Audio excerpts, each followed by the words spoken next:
Welcome back, my dear students. Now we are starting lecture number 3 of physics of class plus 1.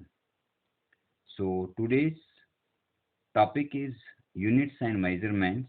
In fact, it is a chapter number 2 of plus 1 class, and we shall come to know about units and measurements. So in previous lectures, we studied about the physics. Lecture number 1 and 2, I hope all of you have watched them और उनको आपने समझ भी लिया होगा और learn भी किया होगा कि उनमें हमने क्या पढ़ा। तो हमने शुरुआत की थी सबसे पहले साइंस से, फिर हम फिजिक्स पर पहुंचे थे और फिजिक्स के बारे में हमने डेफिनेशन पढ़ी थी। तो वो डेफिनेशन क्या है देखिए यहाँ पर। So this is your definition of physics. In short मैंने यहाँ इसे लिखा है, branch of science which deals with study of nature and natural phenomenon. Natural phenomenon को स्टडी करने के लिए हम लोग जिस ब्रांच में काम करते हैं उसे हम लोग फिजिक्स कहते हैं। सो जब आप लोग नेचुरल फेनोमेनन के बारे में स्टडी करते हैं, देन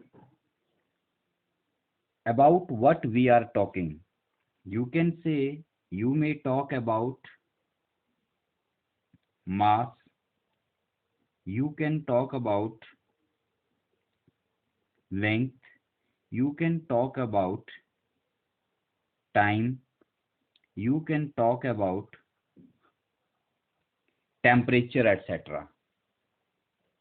जब भी हम नेचुरल फेनोमेनन को स्टडी करेंगे तो हम लोग क्या देखेंगे, हम उस फेनोमेनन में मास का चेंज होना, लेंथ का चेंज होना, या उसकी लेंथ कितनी है, ब्रेथ कितनी है, हाइट कितनी है, टाइम कितना लगा, इंटरवल कितना है, या टेम्परेचर क्या है। ठीक है, तो जब भी हम किसी नेचुरल फेनोमेनन को पढ़ते हैं, ऑब्जर्व करते हैं, तो ये सब उसमें हम देखते हैं। अब इन सबको ऑब्जर्व किया जाता है। ऑब्जर्व करने का मतलब होता है we are taking account of all these quantities, let us call them quantities. हम इन्हें क्वांटिटीज कह देते हैं। क्या कह देते हैं हम इन्हें? क्वांटिटीज। अब आप लोग किसी ऑब्जेक्ट को ऑब्जर्व करते हो कि उसका मास कितना है, तो you need to measure that. आप उसका क्या करोगे? मेजर करोगे। ठीक है, आपके पास कोई एक ऑब्जेक्ट है, उसकी आपने लेंथ लेनी है तो उसको भी मेजर करोगे। आप कोई इवेंट नोट कर रहे हो, कितने टाइम उस इवेंट को होने में लगता है, तो आप उसका टाइम इंटरवल नोट करोगे, मेजर करोगे। मतलब टेम्परेचर मेजर करोगे, मास मेजर करोगे। दैट मीन्स कि measurement is the main part of your physics. In fact measurement is the main part of any branch of science. जब भी हम लोग किसी भी साइंस की किसी भी ब्रांच में काम करते हैं बच्चों, तो मेजरमेंट सब जगह होती है। जब भी हम किसी फेनोमेनन को करते हैं, एक्सपेरिमेंट को करते हैं, या फेनोमेनन को ऑब्जर्व करते हैं, तो वहाँ पर इनफैक्ट मेजरमेंट्स ही की जाती हैं। किसकी? मास की, लेंथ की, टाइम की, टेम्परेचर की। तो जिस भी क्वांटिटी की आप लोग मेजरमेंट कर रहे हो ना साइंस में, that is either physics, chemistry, bio, कुछ भी है, उसे हम लोग बच्चों फिजिकल क्वांटिटी कहते हैं। What we call that?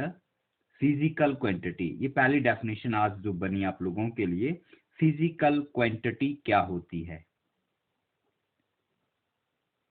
और I will write in plural form, physical quantities. ये जो कुछ भी यहाँ पर लिखा गया है, मास, लेंथ, टाइम, टेम्परेचर, बहुत सारी फिजिकल क्वांटिटीज आएंगी हमारे पास। ठीक है, तो फिजिक्स में इन क्वांटिटीज को कैसे डिफाइन किया गया, देखो इनकी क्या डेफिनेशन लिखी गई है। Watch here. So this is the definition of physical quantities. क्या है?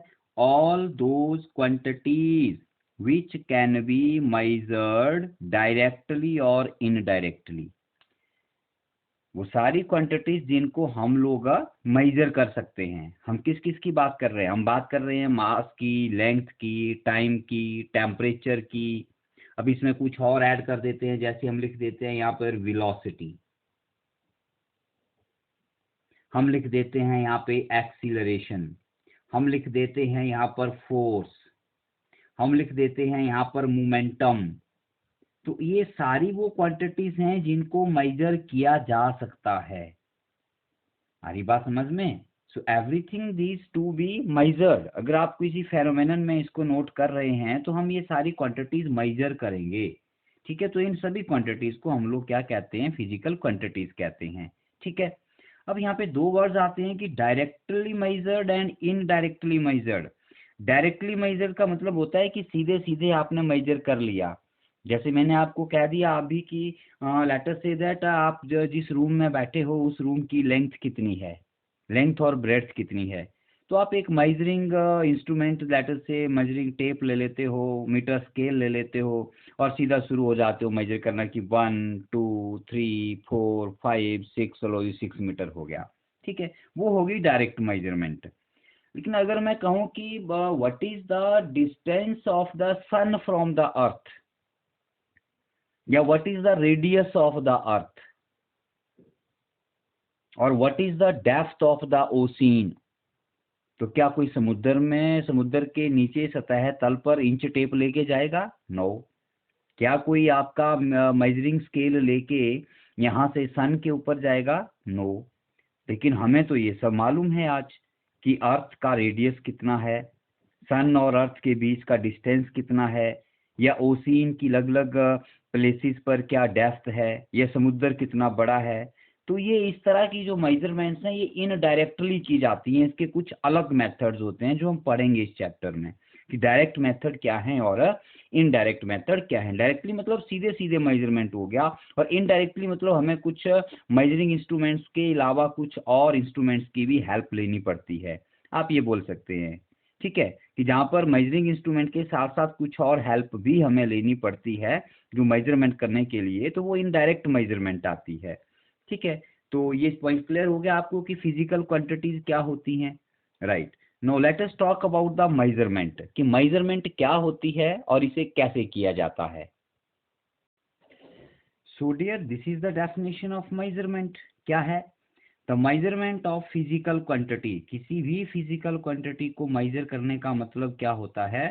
It is the process of comparison, process of comparison of quantity. मतलब किसी क्वांटिटी को मेजर करना है, मतलब हम उसको कंपेयर करते हैं। क्या करते हैं? कंपेयर। किसके साथ कंपेयर करते हैं? With some standard of same kind, with some standard of same kind, उसी के जैसा कुछ और ले लेते हैं जो कि हमने एक स्टैंडर्ड बनाया हुआ है जिसके साथ कंपेयर करेंगे। हमारी बात समझ में? गेटिंग माई पॉइंट और not? We make a some standard of same kind. Same kind का मतलब क्या है? सेम काइंड का मतलब ये है कि अगर आपने, जैसे मान लीजिए लेंथ मेजर करनी है, तो आपका जो स्टैंडर्ड है वो भी लेंथ का ही होना चाहिए। जैसे मान लीजिए मैं आपको कहता हूं कि measure the length of this room, जो अभी हम बात कर रहे थे, तो आप मेजर करने के लिए क्या लोगे? लेंथ मेजर करने के लिए आप मीटर स्केल ले सकते हो, इंच टेप ले सकते हो, ठीक है, या अपना ज्योमेट्रिकल स्केल ले सकते हो। तब तो ठीक है, वो जैसा ही हो गया। लंबाई मेजर करनी है तो लंबाई मेजर करने वाला ही आपको डिवाइस चाहिए, वैसा ही। और अगर मैं मेजर करने को कहूँ लेंथ, और आप हाथ में लेके खड़ी हो जाए, स्टॉप वॉच, घड़ी ले ली हाथ में और टाइम देखना शुरू कर दिया और बोल रहे हैं कि हम टाइम मेजर करेंगे, तो दैट हम लेंथ मेजर करेंगे, दैट इज नॉट पॉसिबल।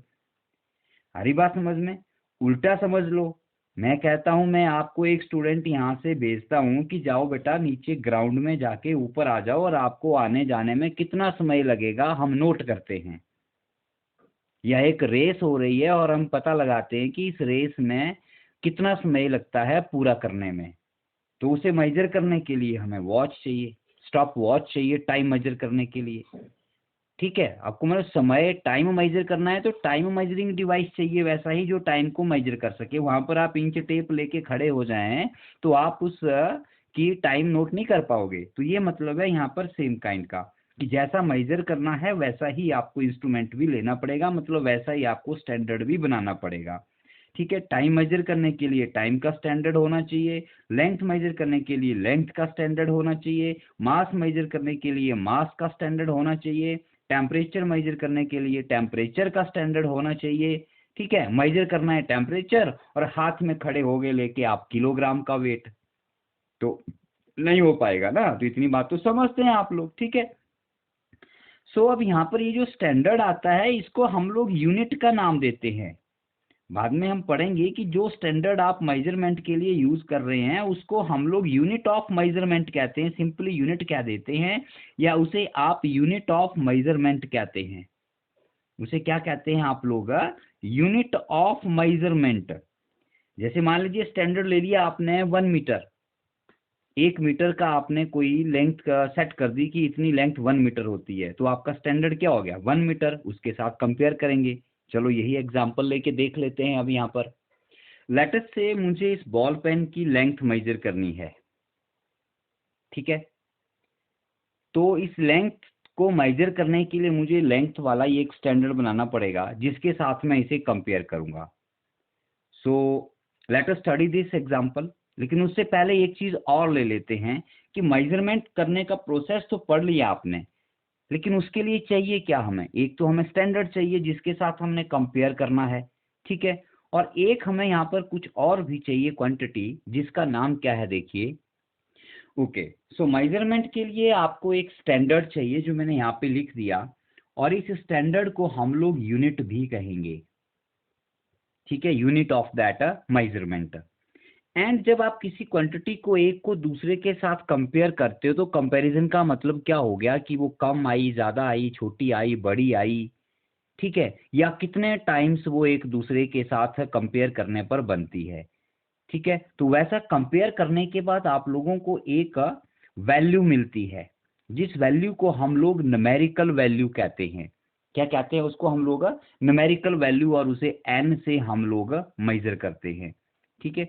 तो जब भी हम लोग किसी भी फिजिकल क्वांटिटी को मेजर करते हैं, कोई भी फिजिकल क्वांटिटी हो सकती है, वो मास हो सकता है, लेंथ हो सकता है, टाइम हो सकता है, टेम्परेचर हो सकता है, तो उसको मेजर करने के बाद जो हमें न्यूमेरिकल वैल्यू मिलती है मल्टीप्लाइड बाई जो आपने स्टैंडर्ड लिया था, वो जो हमारे पास इस तरह से कुछ इक्वेशन बनती है, that is called measurement of quantity. उसे हम क्वांटिटी की मेजरमेंट कहते हैं। आ रही बात समझ में? दैट इज फिजिकल क्वांटिटी जो आपने मेजर की। जैसे मास मेजर किया तो mass equal to, length measure की तो length equal to, time measure किया तो टाइम इक्वल टू जो कंपैरिजन करने के बाद वैल्यू आई, that multiplied by the unit. Unit means standard. अब एक एग्जांपल करते हैं, देखो फिर ये इक्वेशन आपको समझ आएगी कि क्या है।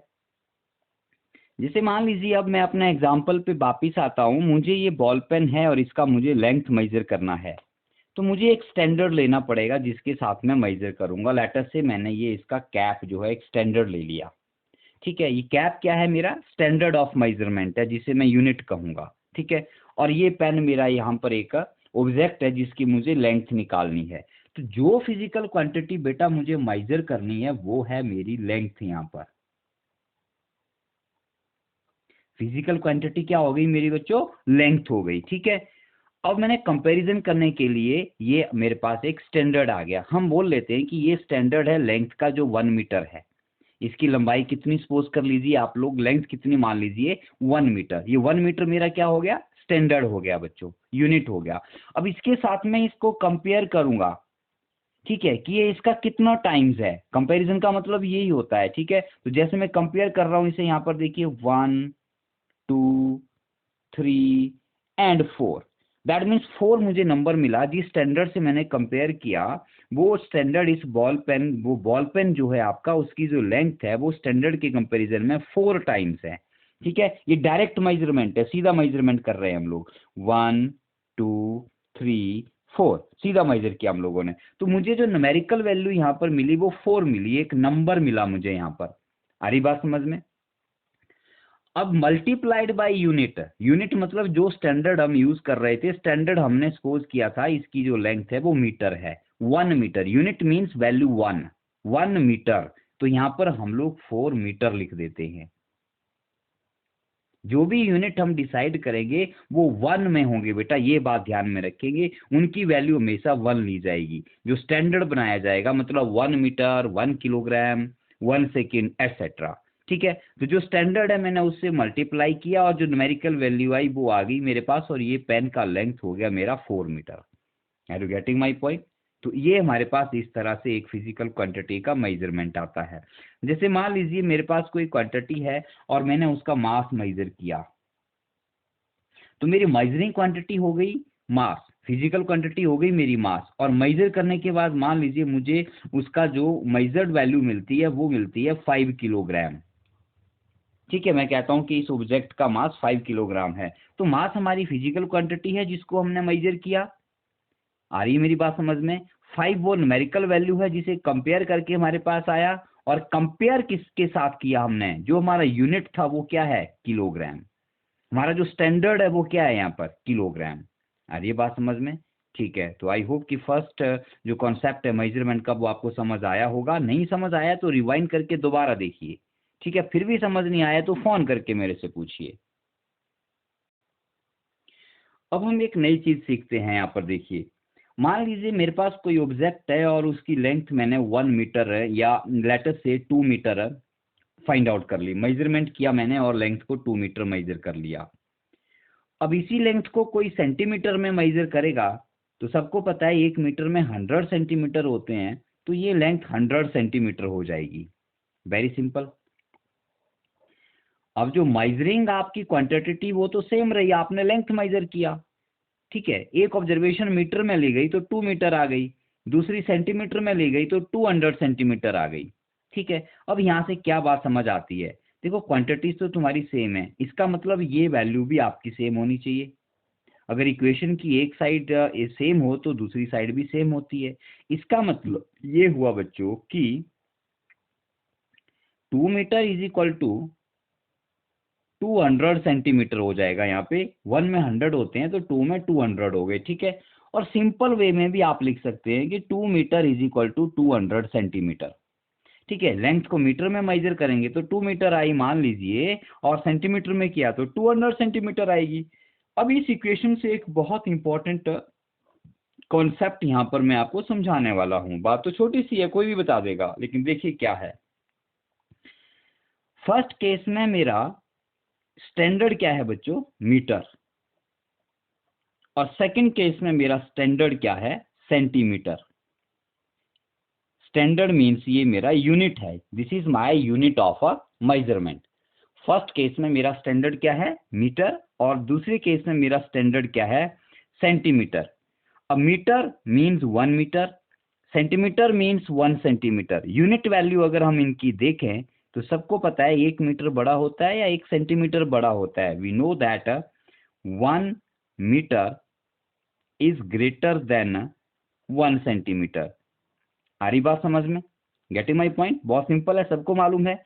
लेकिन जब मेरा स्टैंडर्ड मीटर था तो मेरी न्यूमेरिकल वैल्यू 2 आई,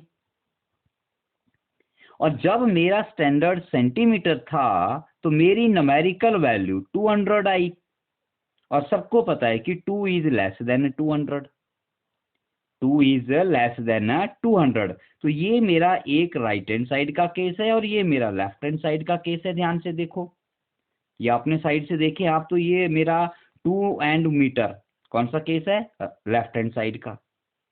मतलब न्यूमेरिकल वैल्यू 2 आई जब स्टैंडर्ड मीटर था, और न्यूमेरिकल वैल्यू 200 आई जब स्टैंडर्ड सेंटीमीटर था। तो ध्यान से देखिए, अब मीटर बड़ा स्टैंडर्ड है, मीटर बड़ा यूनिट है, metre is a bigger unit, so numerical value is small.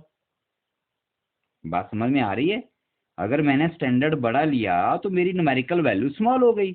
दूसरी ओर अगर मैंने अपना स्टैंडर्ड छोटा कर दिया, यूनिट छोटा कर दिया, तो उसकी न्यूमेरिकल वैल्यू बड़ी हो गई। ठीक है, तो यहां से क्या समझ आ रहा है? यहां से आपको डायरेक्टली समझ आ रहा है कि bigger the standard, bigger the standard of measuring, इसका रिजल्ट क्या होगा? स्मॉलर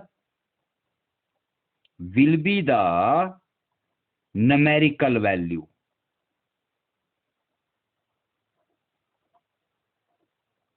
ध्यान से देखो ये क्या लिखा मैंने, बहुत ही इंपॉर्टेंट। यहां पर एक बात हमने समझी यहां पर कि बिगर द स्टैंडर्ड, जिसके साथ कंपेयर कर रहे हैं, अगर वो बड़ा है आपका, ठीक है, तो आपकी जो न्यूमेरिकल वैल्यू है कंपैरिजन के बाद जो आएगी वो छोटी हो जाएगी। एंड वाइस वर्सा, एक वर्ड आता है वाइस वर्सा, जहां भी वाइस वर्सा लिख दिया जाए उसका मतलब होता है जो हमने पहले बोला उसकी सब कुछ उल्टा। सब कुछ उल्टे का मतलब कि हमने स्टैंडर्ड बिगर लिया, अगर हम स्टैंडर्ड को कर देंगे स्मॉलर, तो बिगर स्टैंडर्ड से न्यूमेरिकल वैल्यू स्मॉलर आती है, तो स्मॉलर स्टैंडर्ड से न्यूमेरिकल वैल्यू बिगर आएगी। ये मतलब होता है वाइस वर्सा का स्टेटमेंट को पूरी तरह से उल्टा कर देना, एक दूसरे के ऑपोजिट वर्ड्स यूज कर लेना, बिगर की जगह स्मॉल यूज करना, स्मॉल की जगह बिगर यूज करना। ठीक है, तो सीधा सा कॉन्सेप्ट समझ आ रहा है आपको यहाँ से कि अगर आप अपना स्टैंडर्ड का वैल्यू बढ़ा लेते हैं तो न्यूमेरिकल वैल्यू स्मॉल आएगी। तो ये है आपका मेजरमेंट का। ठीक है, क्लियर हो गया। यहाँ से एक बात और समझ आ जाती है, जो कॉन्सेप्ट आप लिख सकते हो डायरेक्टली, यहाँ से देखिए, x is equal to n u always constant. ये मेजरमेंट का इक्वेशन है बच्चों। किसी भी फिजिकल क्वांटिटी, x यहाँ पर मेरी फिजिकल क्वांटिटी हो गई है, किसी भी फिजिकल क्वांटिटी का मेजरमेंट n इंटू यू होता है। n न्यूमेरिकल वैल्यू होती है और u उसका यूनिट होता है जिसके साथ कंपैरिजन कर रहे हैं, और ये हमेशा कांस्टेंट होता है। कांस्टेंट मतलब कि n इंटू यू से जो क्वांटिटी आपको मिलेगी वो हमेशा सेम रहेगी। नंबर छोटे बड़े हो सकते हैं, यूनिट चेंज हो सकते हैं, लेकिन क्वांटिटी चेंज नहीं होगी। आपकी फिजिकल क्वांटिटी उतनी की उतनी ही रहेगी। ठीक है, जैसे हम बात करते हैं टाइम की, आप टाइम मेजर करते हो, कोई इवेंट होता है, जैसे मान लीजिए आप घर गए, घर से वापस आए और टाइम लगा 1 आवर, तो आपने लिख दिया 1 आवर। मैंने बोला मिनट्स में कितना टाइम लगा, तो आप बोलेंगे जी 60 मिनट लगे। और मैं कहता हूं कि सेकंड्स में कितना टाइम लगा, तो आप बोलेंगे 3600 सेकंड लगे सर। सबको पता है कैसे चेंज हुआ। सारी बात समझ में। यूनिट कभी प्लूरल नहीं होते, ये बात देखना। 1 आवर ही लिखा जाएगा, 60 मिनट्स नहीं लिखा जाएगा। 60 मिनट्स लिखेंगे तो गलत हो जाएगा, 3600 सेकेंड्स लिखेंगे तो गलत हो जाएगा, क्योंकि यहाँ पर सिर्फ उस यूनिट का नाम लिखा जाता है जो आप कंपैरिजन के लिए यूज कर रहे हैं, और वो सिंगुलर होता है। तो यूनिट कभी भी प्लूरल नहीं होता, ध्यान रखना। 1 आवर, आपको काम करने में 2 आवर लगते हैं, तो 2 आवर्स आप 2 आवर लिखेंगे, HOUR। आप 2 आवर्स नहीं करेंगे उसको। आरी बात समझ में। Units are never in plural, they are always a singular. Number चाहे आपका 1 है, 2 है, 4 है, 6 है, कुछ भी हो सकता है। ठीक है, ये बात भी हमेशा याद रखना। No come here, 1 hour 60 minute 3600 second सारे बराबर हैं बच्चों। बस फर्क किसका है? फर्क हमारे पास यहाँ पर है यूनिट्स का, स्टैंडर्ड का। यहाँ पे हमारा यूनिट आवर था, यहाँ मिनट हो गया। देखो, आवर से मिनट छोटा है तो न्यूमेरिकल वैल्यू बढ़ गई। अब मिनट से सेकंड और भी छोटा होता है तो न्यूमेरिकल वैल्यू और भी बढ़ गई, लेकिन है तो सारा बराबर ना। 1 आवर कह लो, 60 मिनट कह लो, या 3600 सेकेंड कह लो, सब कुछ एक बराबर है। ठीक है, इसका मतलब कि जो मेजरमेंट होती है वो हमेशा क्या रहती है? कांस्टेंट रहती है। उसके न्यूमेरिकल वैल्यू और यूनिट जो है वो आपकी चेंज हो सकती है। So let us move to next now topic. अब आप लोग यहाँ से बच्चों यूनिट डिफाइन कर सकते हो कि यूनिट क्या होता है, यूनिट ऑफ सम क्वांटिटी। ठीक है, सो क्या लिखा गया देखो यहाँ पे, टू मेक अ मेजरमेंट, किसी भी मेजरमेंट को करने के लिए वी नीड अ स्टैंडर्ड। अभी हमने पीछे 10 मिनट में ये स्टडी किया। We need a standard of same kind, ये भी मैंने बहुत डिटेल में आपको बता दिया। ठीक है, नहीं समझ आया तो फिर से रिवाइंड करके देखिए, आपको सब मिल जाएगा। तो किसी भी क्वांटिटी का मेजरमेंट के लिए हमें एक स्टैंडर्ड चाहिए होता है, और फिजिक्स में उसी स्टैंडर्ड को हम लोग क्या कह देते हैं? That standard is known as unit of that physical quantity, unit of that physical quantity. Okay, so अगर यूनिट आपने डिफाइन कर लिया और समझ आ गया, तो आगे इसके कुछ कैरेक्टरिस्टिक्स भी होते हैं कि आपका यूनिट कैसा होना चाहिए जो हम यूज कर रहे हैं। देखो, फर्स्ट कैरेक्टरिस्टिक में कहता है कि it should be well defined. Well define का मतलब है कि बिल्कुल सही ढंग से वो डिफाइन हो जाना चाहिए। कि जैसे मान लीजिए आपने लेंथ का यूनिट मीटर ले लिया, स्टैंडर्ड मीटर ले लिया, तो हमें पता होना चाहिए कि 1 मीटर कितना होता है।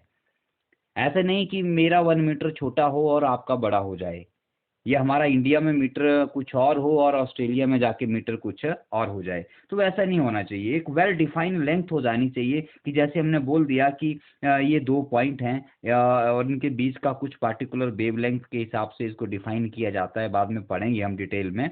तो एक वेल डिफाइंड मैनर में जो है वो आपका यूनिट डिफाइन होना चाहिए।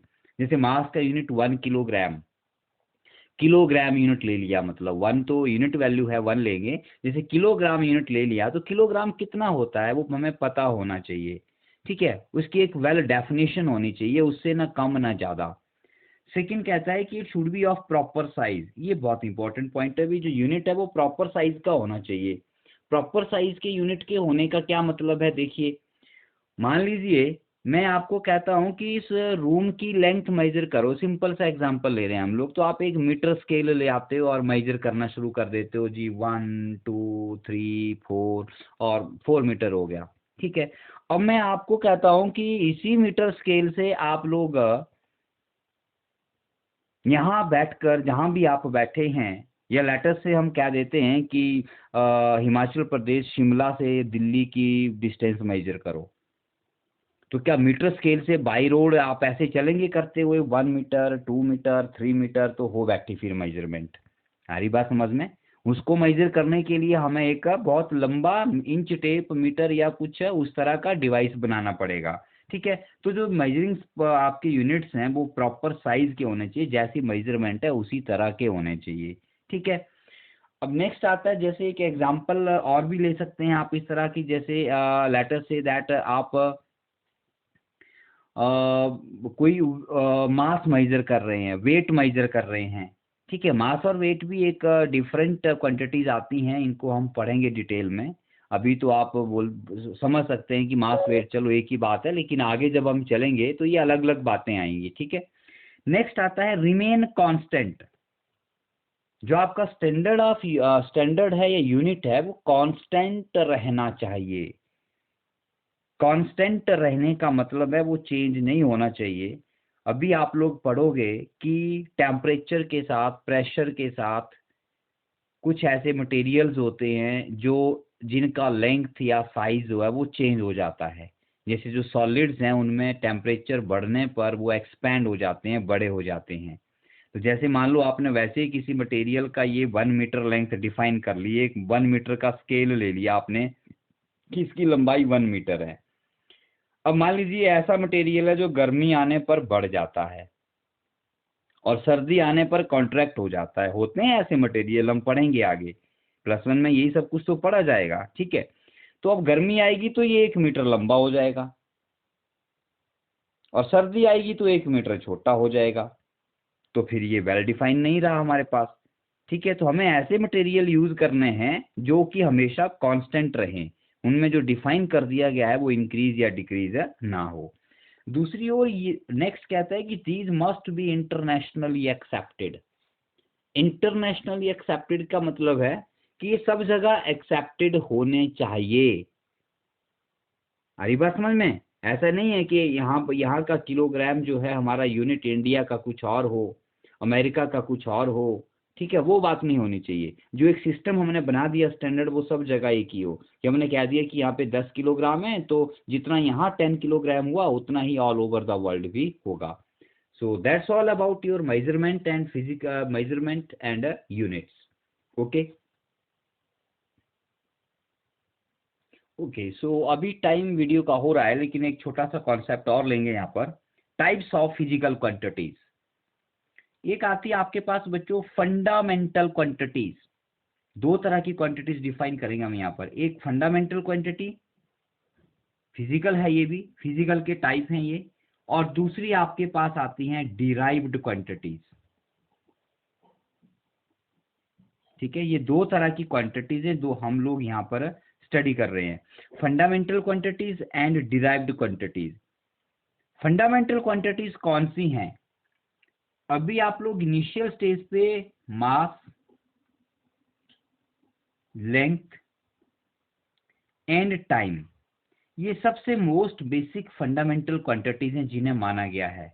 लेकिन इनका डेफिनेशन क्या है और इन्हें फंडामेंटल क्यों कहा गया? इन्हें फंडामेंटल इसलिए कहा गया कि मास का मेजरमेंट लेंथ के ऊपर डिपेंड नहीं करता या टाइम के ऊपर डिपेंड नहीं करता। अगर आपने लेंथ मेजर करनी है तो वो मास पे डिपेंड नहीं करता, वो टाइम पे डिपेंड नहीं करता। दैट मीन्स कि इन तीनों क्वांटिटीज की जो मैंने यहाँ पर मास, लेंथ और टाइम लिखा है, ये एक दूसरे के इंडिपेंडेंट हैं। They are not depending on any other, वो किसी पर भी डिपेंड नहीं करती हैं। ठीक है, मैंने कह दिया कि लेटर से I am giving you some object, किसका लेंथ मेजर करो, तो उसके मास से उसका कोई लेना देना नहीं है। उसका मास कम भी हो सकता है, ज्यादा भी हो सकता है, डजंट मैटर, लेंथ उतनी रहेगी उसकी। हरी बात समझ में? तो लेंथ मेजर करनी तो मास का कोई मतलब नहीं है, टाइम मेजर करना तो लेंथ का हमें कोई मतलब नहीं है, इंडिपेंडेंटली इनको हम मेजर कर सकते हैं। तो इनको हम लोग फंडामेंटल क्वांटिटीज कहते हैं, और इनके जो यूनिट होते हैं उन्हें हम लोग फंडामेंटल यूनिट्स कहते हैं। ये भी साथ में नोट कर लो यहाँ पर, उनको हम लोग फंडामेंटल यूनिट्स कहते हैं, the units of fundamental quantities. जैसे मास का यूनिट किलोग्राम है, ग्राम है, क्विंटल है, टन है। ठीक है, लेंथ के यूनिट मीटर है, सेंटीमीटर है, फुट है, ये लेंथ के यूनिट है। टाइम का यूनिट आवर है, सेकंड है, मिनट है, ये सारे टाइम के यूनिट हैं। ठीक है, जिसमें टाइम मेजर होता है, तो इनको हम फंडामेंटल यूनिट्स कहेंगे। अब नेक्स्ट आता है डिराइव्ड क्वांटिटीज। डिराइव्ड क्वांटिटी, जैसे मान लीजिए मैं यहाँ पर स्पीड फाइंड आउट करना चाहता हूँ, I want to measure the speed of some moving object. तो 9th 10th क्लास में सबने फॉर्मूला पढ़ा है, स्पीड होता है डिस्टेंस अपॉन टाइम। स्पीड क्या होता है बच्चों? Distance upon time. अब देखिए, अगर मुझे स्पीड मेजर करनी है तो मुझे डिस्टेंस ट्रेवल्ड मेजर करना पड़ेगा, साथ में टाइम भी मेजर करना पड़ेगा कि टाइम कितना हुआ। पूरा फॉर्मूला अगर तुमको याद है तो आप लिखते हो यहाँ पे distance travelled upon time taken. आ रही बात समझ में? आयुब समझ आ रहा होगा। Distance travelled means length measure करनी है, अपॉन टाइम टेकन, ये दोनों मेजर करने पड़ेंगे तब आपको स्पीड मिलेगी। खाली डिस्टेंस ट्रेवल कर लिया, टाइम नहीं किया तो स्पीड नहीं मिलेगी। ये खाली टाइम नोट कर लिया और डिस्टेंस नहीं किया तो भी स्पीड नहीं मिलेगी। इसका मतलब स्पीड मेजर करने के लिए डिस्टेंस और टाइम दो क्वांटिटीज हैं जो बहुत इंपॉर्टेंट है, दोनों को मेजर करना पड़ेगा। तो इस तरह की क्वांटिटीज, हरी बात समझ में, जो एक दूसरे की मेजरमेंट पे डिपेंड होती हैं, खाली एक से काम नहीं होता। जैसे मान लीजिए ये मैंने यहाँ पर एक रेक्टेंगल शीट बना दी, ये इसकी लेंथ है मान लीजिए 10 मीटर और ये इसकी ब्रेड्थ है मान लीजिए 5 मीटर या 8 मीटर। अब मैं कहता हूं कि इसका एरिया निकालिए, तो इसका एरिया अगर आपने निकालना है तो लेंथ इंटू ब्रेड्थ होता है। तो लेंथ का मतलब आपको 10 मीटर लेंथ पुट करनी पड़ेगी, ब्रेड्थ का मतलब 8 मीटर पुट करनी पड़ेगी, और 10 8 जा 80 मीटर स्क्वायर इसका एरिया आ जाएगा। अब ये एरिया निकालने के लिए देखो, हमें लेंथ भी चाहिए और ब्रेड्थ भी चाहिए, तब एरिया निकलेगा। समझ रहे हो मेरा मतलब? तो ये जो एरिया यहाँ पे आया, ये हमारा डिराइव्ड यूनिट आया। एरिया क्या आ गया बच्चों यहाँ पे? डिराइव्ड यूनिट आ गया, क्योंकि इसकी एरिया निकालने, एरिया का जो यूनिट आया वो डिराइव्ड यूनिट आया, और जो क्वांटिटी आई वो हमारी यहाँ पर डिराइव्ड क्वांटिटी आई। थोड़ा एडवांस बोल दिया मैंने, चलो कोई बात नहीं, ये भी अभी पढ़ाने के लिए ही है आपको। सो इस तरह की क्वांटिटीज जो एक दूसरे को आप बोल सकते हो कि फंडामेंटल क्वांटिटीज को मल्टीप्लाई या डिवाइड करके मिलती हैं। ठीक है, जैसे हमने लिखा यहाँ पर, अभी ऊपर एग्जांपल दिया मैंने आपको, speed s is equal to distance upon time. तो डिस्टेंस एक फंडामेंटल क्वांटिटी है, लेंथ में आएगी, टाइम एक फंडामेंटल क्वांटिटी है, इन दोनों को डिवाइड करके स्पीड मिलता है। हम लोग एरिया की बात कर रहे हैं तो length into breadth, length fundamental quantity है, ब्रेड्थ भी फंडामेंटल क्वांटिटी है। ब्रेड्थ मतलब मेजर किस में होगी? लेंथ में। तो ये दोनों फंडामेंटल हैं, लेकिन मल्टीप्लाई करके हमें क्या मिला? एरिया। तो एरिया कौन सा हुआ? Derived quantity. आ रही बात समझ में? Getting my point? जैसे आप लोगों ने एक फॉर्मूला पढ़ा होगा, डेंसिटी। डेंसिटी होता है मास अपॉन वॉल्यूम, ठीक है, और मास फिर से हमने लिखा, और आपका जो वॉल्यूम है उसको आप लोगों ने length into breadth into height कर दिया। तो देखो मास फंडामेंटल क्वांटिटी है, लेंथ ब्रेड्थ हाइट सारी फंडामेंटल क्वांटिटीज हैं, लेकिन इनको मल्टीप्लाई और डिवाइड करके जो हमें क्वांटिटी मिली वो हमारी डेंसिटी है। तो डेंसिटी हमारी कौन सी क्वांटिटी होगी बच्चों? डेंसिटी हमारी डिराइव्ड क्वांटिटी हो गई। तो आई होप नाउ कि ये मीनिंग आपको समझ आ गया होगा। फंडामेंटल वो क्वांटिटीज हैं जो इंडिपेंडेंट होती हैं और उनकी मेजरमेंट करने के लिए किसी एक दूसरे की हमें आवश्यकता नहीं होती है, और उनके जो यूनिट्स हैं उन्हें हम फंडामेंटल यूनिट कहते हैं। जबकि डिराइव्ड क्वांटिटीज वो क्वांटिटीज हैं which are obtained by multiplying and dividing the fundamental quantities. Fundamental quantities को मल्टीप्लाई करेंगे, उनको डिवाइड करेंगे, उनसे नई क्वांटिटीज मिलेंगी, उन्हें हम लोग डिराइव्ड क्वांटिटीज कहेंगे। और डिराइव्ड क्वांटिटीज के जो यूनिट हैं उन्हें हम लोग डिराइव्ड यूनिट्स कहेंगे। ओके, सो नेक्स्ट लेक्चर में हम लोग सिस्टम ऑफ यूनिट्स कंटिन्यू करेंगे। Okay, so till then bye bye, take care.